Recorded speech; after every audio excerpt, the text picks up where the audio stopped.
In the context of the announcement of the Argentine nuclear plan, the President of the nation, Dr. Javier Milei, is present, accompanied by the head of the Advisory Council, Dr. Demian Reidel, and the Director General of the International Atomic Energy Agency, Dr. Rafael Grossi.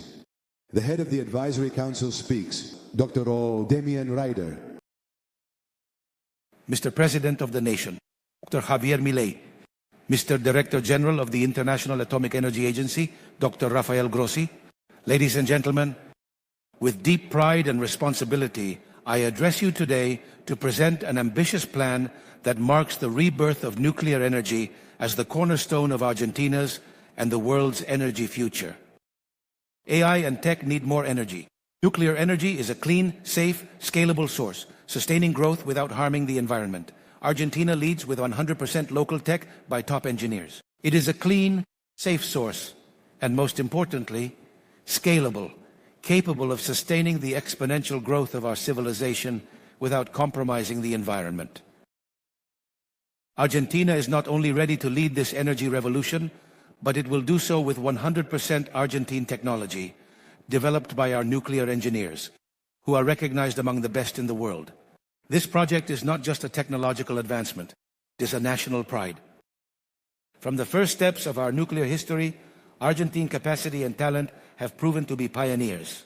And small modular reactors, or SMRs, are proof of that.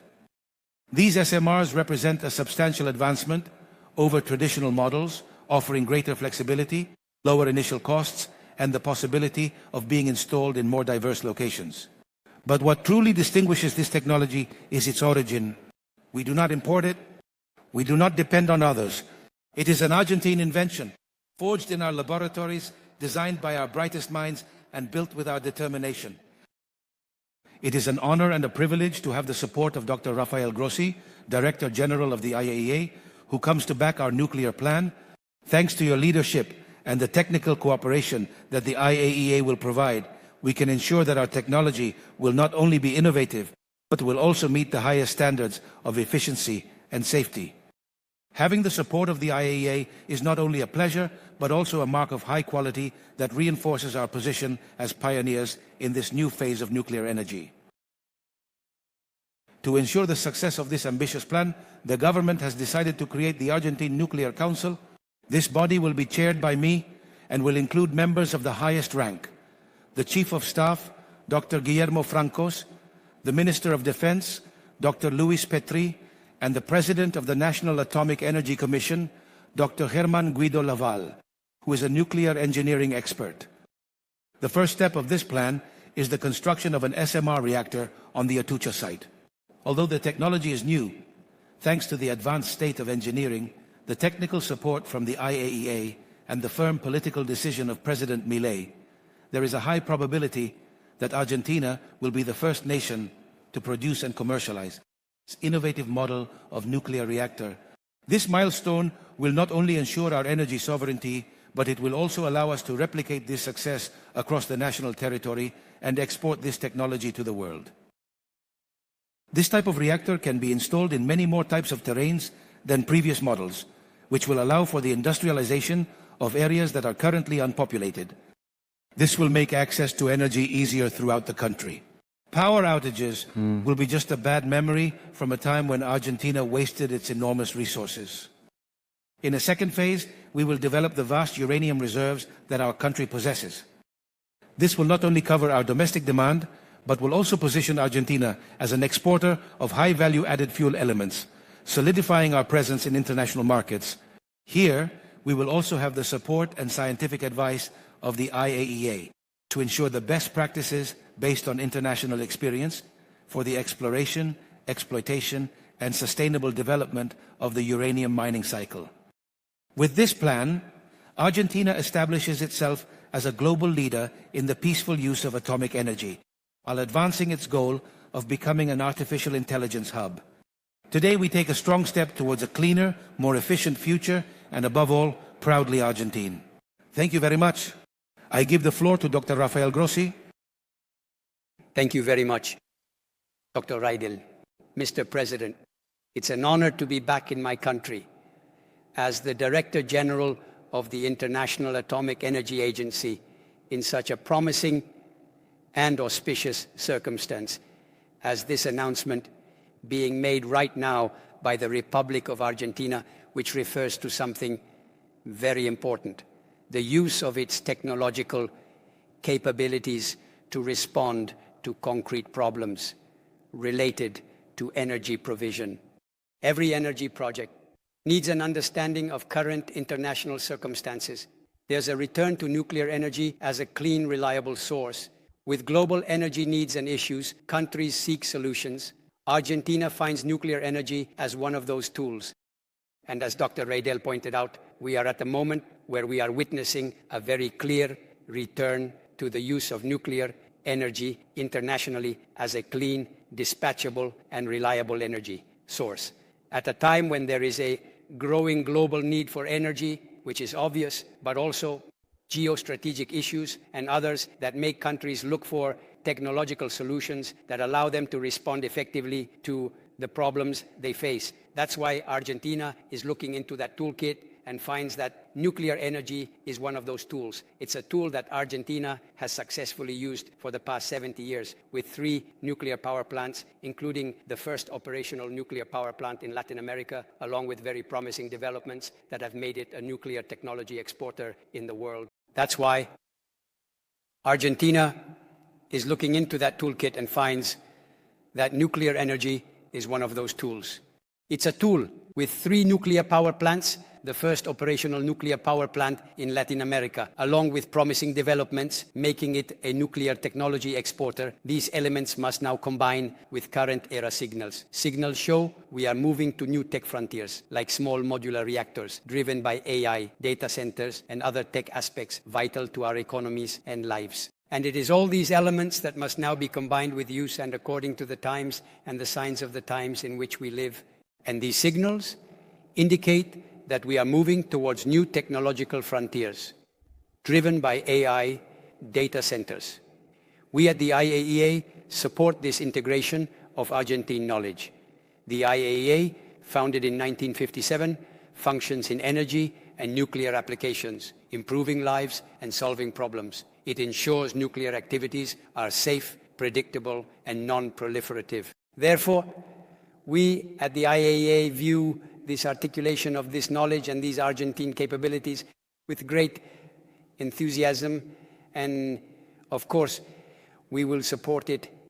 The International Atomic Energy Agency, established in 1957, has a range of functions that relate not only to the world of energy, but also to nuclear applications and how nuclear technology helps improve people's lives, solving concrete problems.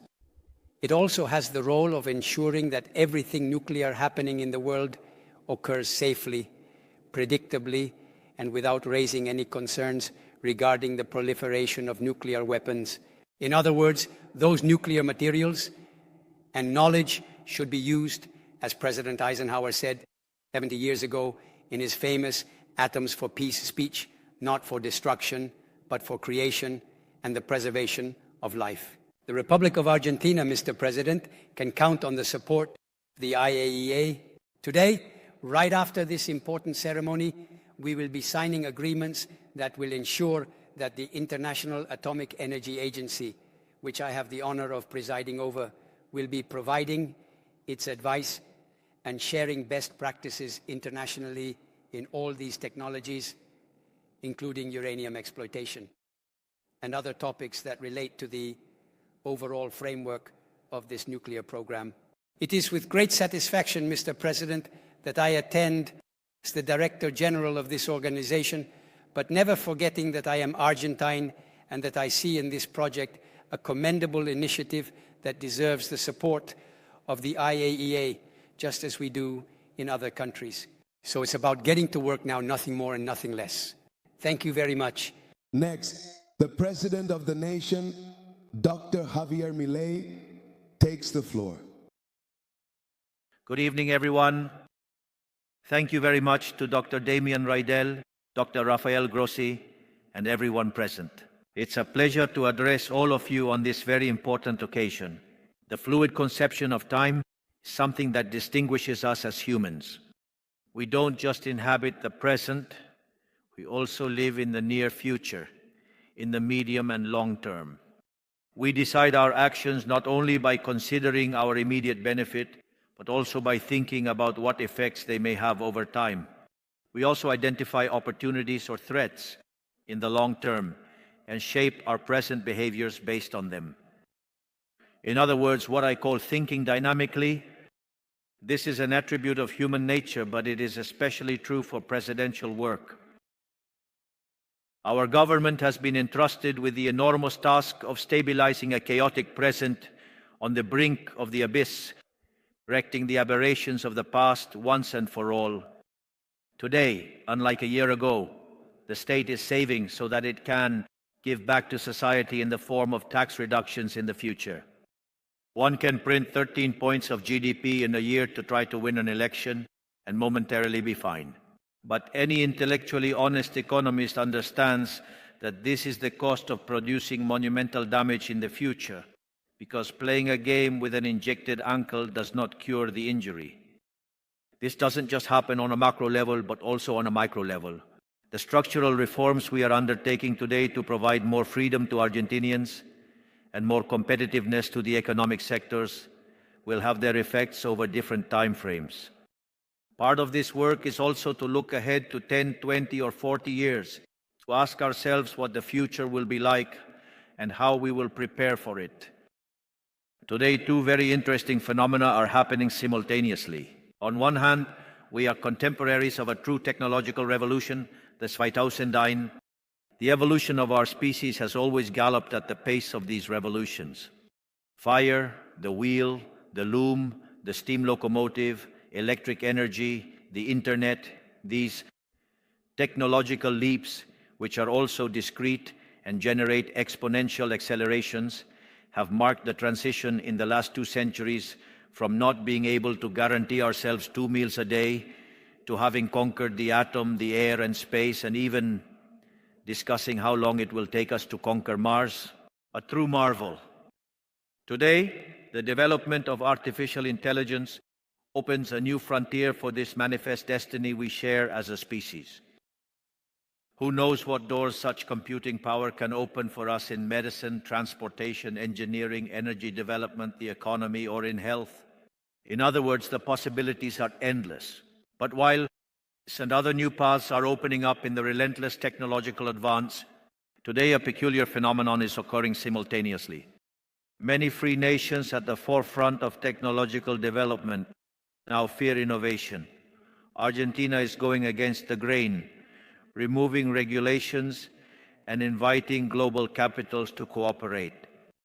In this sense, Argentina is going against the grain of that part of the free world, because while others become burdened with regulations and unjustified impositions, we are removing the regulations that have tied our people's hands for decades and inviting the great capitals of the world to cooperate with Argentina. Two-legged friend, the tech sector is the best example of this dynamic. Western leadership is suffering from a sickness of the soul. They have lost faith and optimism in technological development, faith in the private sector, and faith in the freedom that is their natural right. We are recovering that faith. We are reconnecting with the truths of our deep past, the truths that made Argentina a prosperous country and a technological leader 100 years ago, because we know that in those old truths lies the recipe to make a leap into the future. But that's not the only thing we have. We also have a privileged people in terms of human capital, because if 100 years of collectivism taught us anything, it's that Argentines have the ability to squeeze water from stones and undertake projects even in the worst conditions. Otherwise, how do you explain that we are the country in the region with the most tech unicorns per capita, and at the same time one of the countries with the worst economic performance in the last 100 years? And we also have inhospitable lands at low temperatures throughout our Patagonia, which is a comparative advantage for setting up artificial intelligence servers. In addition, we have one last differentiator: our abundant energy reserves, which are necessary to support any development of artificial intelligence. but the potential for development in artificial intelligence is so immense that conventional energy won't be enough to meet this new demand. That is why we are convinced that nuclear energy will resurgence throughout the world. Because despite the countless smear campaigns that some international foundations have launched, nuclear energy is the only source that is efficient enough, abundant, and quickly scalable to meet the development needs of our civilization. So, after decades of decline, nuclear energy will make its triumphant return, and we not only intend to keep up, but also aim to be pioneers. It is precisely for this task that I have called upon Dr. Demian Reidel. He has been the head of my advisory council throughout this year, focusing especially on long-term thinking. And today I am proud to present him as the person responsible for the Argentine nuclear plan. Demian just explained the details of our plan. I want to focus on reflecting on the essence of the matter, on the purpose of all this. Thinking about the future is always an obligation for any person and for any country. But today, for Argentina, with all the opportunities and advantages we have, we not only have the obligation to think about the future, we have the obligation to think big, to stimulate our imagination and dream the future that no one else dares to dream. The other day I came across a quote from Hunter Thompson that I found inspiring for the occasion. Does it say, "Which man is happier? The one who threw himself into the storm of life and truly lived, or the one who confined himself to the shore and merely existed?" I think we should ask ourselves the same question as a country, because as that wonderful song by Ladia Blasque, a prominent Argentine composer, says, just enduring and passing through doesn't give us the right to boast, because it's not the same as living, honoring life. We haven't come here just to endure and pass through. We shouldn't be afraid of greatness. It's an inescapable part of our destiny as Argentines and as Westerners, proud of the legacy of our ancestors. We haven't come here just to endure and pass through. We shouldn't be afraid of greatness. It's an inescapable part of our destiny as Argentines and as Westerners, proud of the legacy of our ancestors. Therefore, standing on the shoulders of the giants of our history, we direct our gaze towards new future horizons, in search of new challenges, and to do what we do best, push the limits of what is possible. Finally, have a good night. Happy holidays. May God bless the Argentines, and may the forces of heaven be with us. Thank you very much. Good evening.